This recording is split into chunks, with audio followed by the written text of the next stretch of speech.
seja bem-vindo a mais uma entrevista aqui do Tempo e Dinheiro. No começo dessa segunda quinzena do mês de junho, vamos fazer um balanço do que resta de expectativas para a arroba do boi gordo diante desse período que começa agora de olho também na Copa do Mundo, o mercado interno, informações a respeito da China e principalmente em relação à queda nas temperaturas. Os pastos vão começar a escassear em algumas regiões, mas tudo isso a gente vai tentar detalhar em alguns minutos, direto com a Isabela Camargo, da HN Agro, que já está conosco de Bebedouro, a quem eu agradeço a participação. Antes de mais nada, como é que está o tempo aí em Bebedouro? Choveu muito, caiu muito a temperatura. Prazer em tê-la aqui no Tempo e Dinheiro, Isabela. Olá, Braga, olá a todos. É um prazer estar com vocês aqui. E choveu muito aqui no final de semana, Braga. Assim, surpreendendo, né? Não era esperado nesse momento essa chuva, mas foi um final de semana bem chuvoso por aqui, sim, Braga. Bom, então eu vou começar contigo perguntando exatamente o balanço dessa primeira quinzena do mês de junho. Como é que foi? Houve uma recuperação dos preços? Estamos entrando geralmente na segunda quinzena em que há uma oferta mais restrita de animais. Como é que está essa situação, né, em relação ao mercado? Expectativa do mercado e expectativa em relação a uma possível valorização da arroba do boi gordo. Começando aí, o balanço dessa primeira quinzena de junho, como é que foi? Bom, Braga, então vamos lá. Vemos nesse início de junho uma situação bem diferente do que a gente vinha acompanhando em maio, né? A gente viu uma pressão acontecendo em maio, mas a partir do final, né, dos últimos dias de maio e aí no início de junho, nós observamos um cenário um pouquinho diferente, com uma oferta mais restrita de animais terminados, as escalas de abate se encurtando e uma dificuldade dos frigoríficos em alongar essas escalas de abates, e junto a tudo isso, uma boa demanda pensando no mercado interno e também nas exportações. Todo esse cenário junto fez com que a gente tivesse, então, uma arroba, né, um preço da arroba mais firme nesse início de junho. Então, quando a gente pega o preço médio de junho para a Praça de São Paulo, a arroba do boi gordo ela apresenta uma alta de 1,3% em relação ao preço médio de maio. E aí eu trago já, então, trazendo esse cenário. E aí a gente observa que agora entramos na segunda quinzena, né? Estamos no dia 15 de junho, então entrando nessa segunda quinzena. Hoje, os negócios acontecendo ainda de forma lenta e aquele início de queda de braço entre pecuarista e frigorífico. O pecuarista aguardando uma melhor posição em relação ao mercado, o frigorífico com receio em pagar mais, né?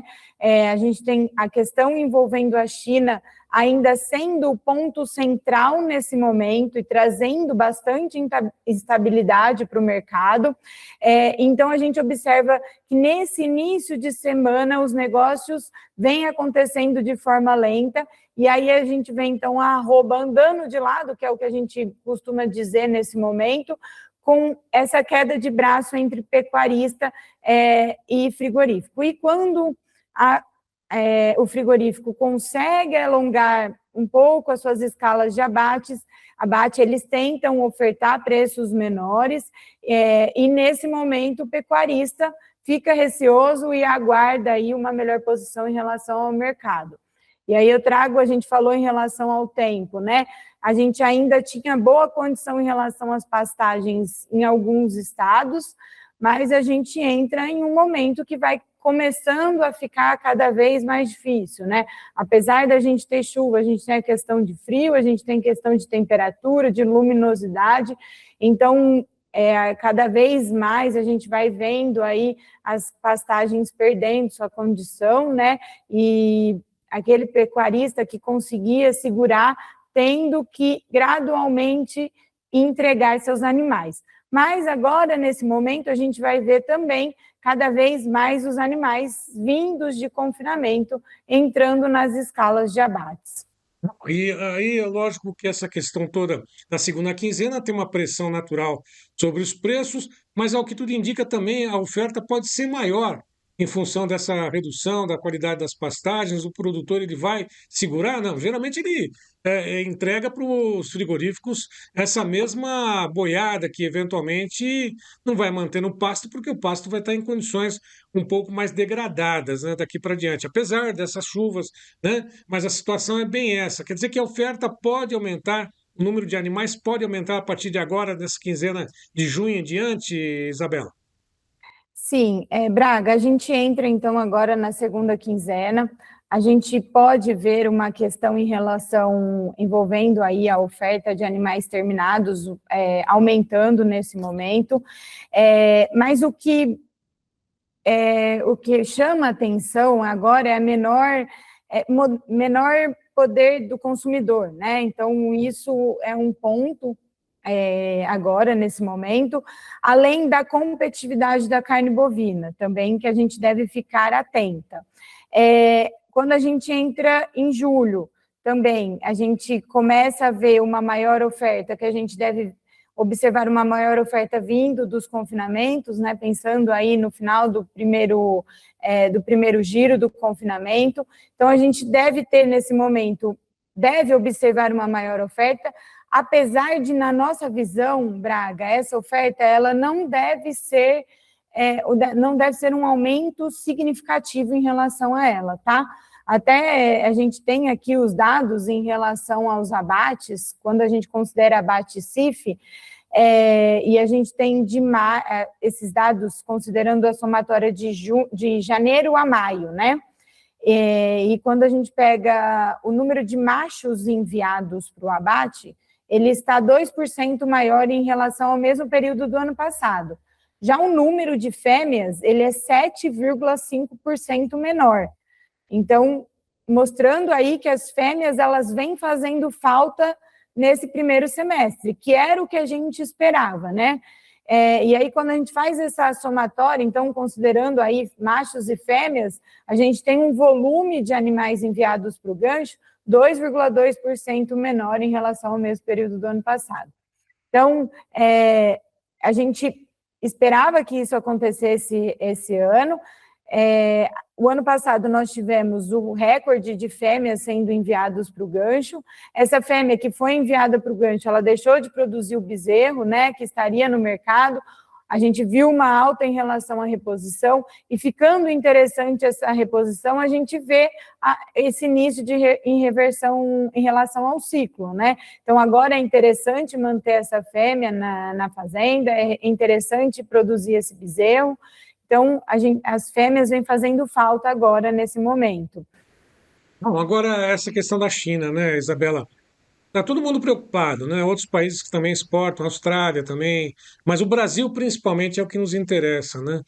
Quando é que está ou quando deve ser atingida essa cota, né, máxima aí de 1.100.000 toneladas, né, se salvo engano, pela China? Está bem próximo disso. A China geralmente vai informando o mercado conforme vai avançando nessa cota. É uma preocupação essa questão toda da China, né? A expectativa de que ela possa reverter também, é lógico, não dá para poder cravar, mas isso sempre pode acontecer. Mas nesse primeiro momento, a preocupação é a China. Exatamente, Braga. Na verdade, a preocupação em relação à China é desde o início do ano e desde que foi divulgado, né, essa cota. É algo novo, então a gente não sabe ao certo o que vai acontecer, né? Nós estamos passando por isso pela primeira vez. Então, nós temos todas as incertezas envolvendo a China e o que irá acontecer. O que a gente tem até o momento? A gente, até agora, só foram divulgados que foi divulgado que o Brasil completou 50% dessa cota. A qualquer momento, a gente pode ter novos dados sendo divulgados, mas é o que a gente tem até agora. Fazendo cálculos aqui, né, e utilizando de expectativas do que já exportamos, o que exportamos o ano passado, na nossa visão, aqui na HN Agro, a gente acredita que essa cota ela vai ser preenchida entre agosto e setembro, tá? Mas isso a gente tem que, quando a gente pensa a carne internalizada, então a carne que chegou lá nesse período. Mas nós temos que pensar um pouco antes, né, desse animal abatido antes, porque essa carne vai demorar em 45, 60 dias, né, para ser internalizada, até o momento de ser internalizada. Então, esse fato vai ser utilizado antes pelos frigoríficos como um fator de negociação. Na nossa visão, isso faz sentido de ser utilizado a partir de julho. Então, de parar essa negociação a partir do próximo mês. Mas a gente já sabe que já tem alguns frigoríficos dizendo que não estão negociando o animal com esse ágio. Então, assim, sim, pois não, pode falar, Braga. Não, até mesmo na linha de raciocínio, teve a União Europeia também, né, fazendo algumas restrições. Essa história da União Europeia já é bem antiga, né? Irlanda, isso a gente já acompanha há muito tempo. Agora a China, né? Mas a China vai precisar da carne brasileira. A carne brasileira ainda continua sendo a mais competitiva do mundo, né? Em dólares é a mais Exatamente, barata, tá. né? Eu acho que a instabilidade ela vai acontecer, faz parte do jogo, mas a gente ainda não sabe ao certo se vai continuar ou se vai ter alguma mudança em relação a essa cota. A gente tem a Austrália ela vai completar essa cota antes, ela já preencheu 90% dela, né, da cota.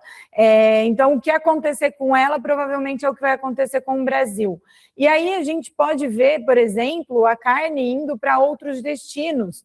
A gente tem Estados Unidos precisando da carne bovina brasileira, a gente tem ali os Estados Unidos entrando em um acordo com o Irã nesse momento, né? A gente tem o início ali desse acordo, então a gente pode ver esses países retomando as compras. Hong Kong, ele vem aumentando as suas compras, a Rússia, ela tem mais de 50% de aumento em 2026, né, considerando até maio, em relação ao mesmo período do ano passado. Então, temos aí outros importantes, dos 10 principais destinos da carne bovina brasileira, 8 estão comprando mais que 2025. E se a gente for pensar, em 2025 a gente já bateu o recorde, né? Então, na nossa visão, existem outros meios aí dessa carne ser escoada, e quando a gente pensa em Estados Unidos, o ano passado a gente teve toda essa questão de taxação também lá, né? E nós não ficamos sem enviar carne para os Estados Unidos, mesmo quando existia a taxa extra. Então, assim, não sabemos ainda o que vai acontecer, mas vamos esperar, né, para ver o...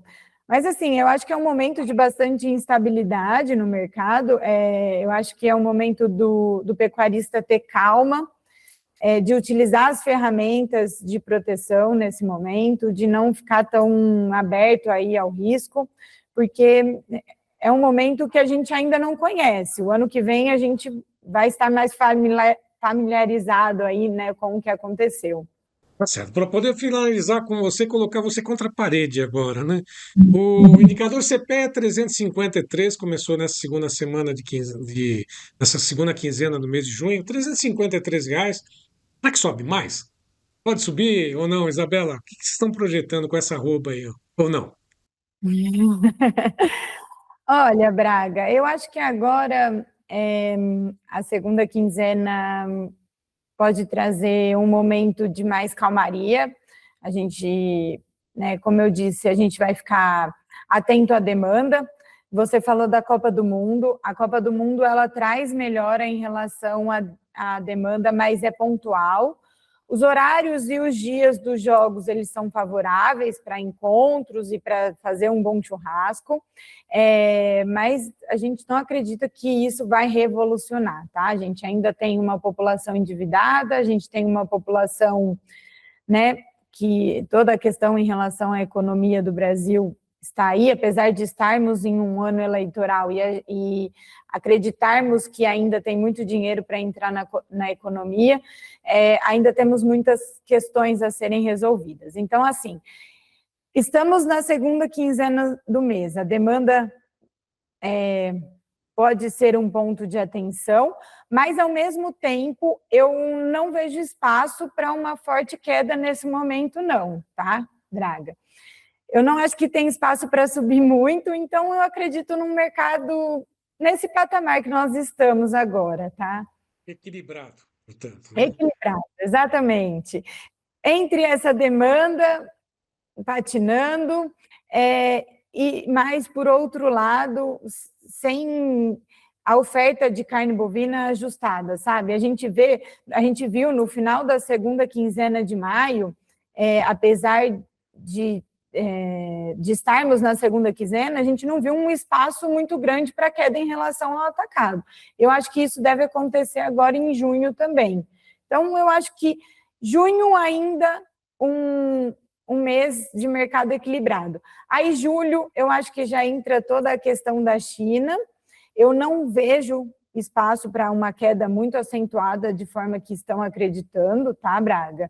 Mas eu acho que vai ser um momento instável. Como eu disse, eu não, eu utilizaria de formas para não ficar aberta aí ao risco. Certo. Portanto, utilize todas as possibilidades, ferramentas de proteção, saiba fazer a conta, saiba de olho no custo de produção, né? Não falando nesse margem, né? Mas no custo, né? Administrar bem os custos nesse momento é o mais importante. Isabela, te agradeço. Muito obrigado pela tua participação. Quer deixar algum recado? Desculpa. Só uma última questão, Braga. Apesar de toda, que às vezes parece assim, vocês estão dizendo toda essa questão em relação à China, apesar de tudo isso, né, quando a gente pega a arroba em relação ao mesmo período do ano passado, por exemplo, quando a gente pega agora em junho, nós estamos com a arroba 12,6%, com o preço da arroba, né, considerando o preço médio, 12,6% maior que o mesmo período do ano passado. E, na nossa visão, o segundo semestre deve ser positivo. Então, só deixando um final, assim, que apesar de passarmos por esse momento de instabilidade, a gente ainda acredita que 2026 vai ser um ano positivo para a arroba, tá? Então, assim, não esses momentos de incertezas são normais de acontecer, são naturais, mas, apesar disso, a gente tem um cenário, sim, positivo, principalmente quando a gente pensa para o segundo semestre, pensando em exportação. O Brasil vem exportando números aí, recordes, batendo todo mês, né? O mês passado, maio, a gente teve maior volume, considerando os meses de maio, então, assim, a gente vem em um cenário bem positivo. Obrigado, Isabela, pela participação. Abraço a Iberville Neto. Muito obrigado aí pela parceria, sempre conosco aqui, trazendo as informações. Ora você, ora o Iberville, aumentando o mercado diariamente aqui no Tempo e Dinheiro. Obrigado mais uma vez. Um bom início de semana para você. Eu que agradeço, Braga. É sempre um prazer estar aqui com vocês. Um abração para todos. Obrigado. Bom, lembrando mais uma vez e sempre que todas as nossas informações estão disponíveis nas mídias sociais do Tempo e Dinheiro. Vá lá, curta, comente, compartilhe, faça parte do clube do T&D. E a todos que estiveram conosco, muito obrigado e até uma próxima.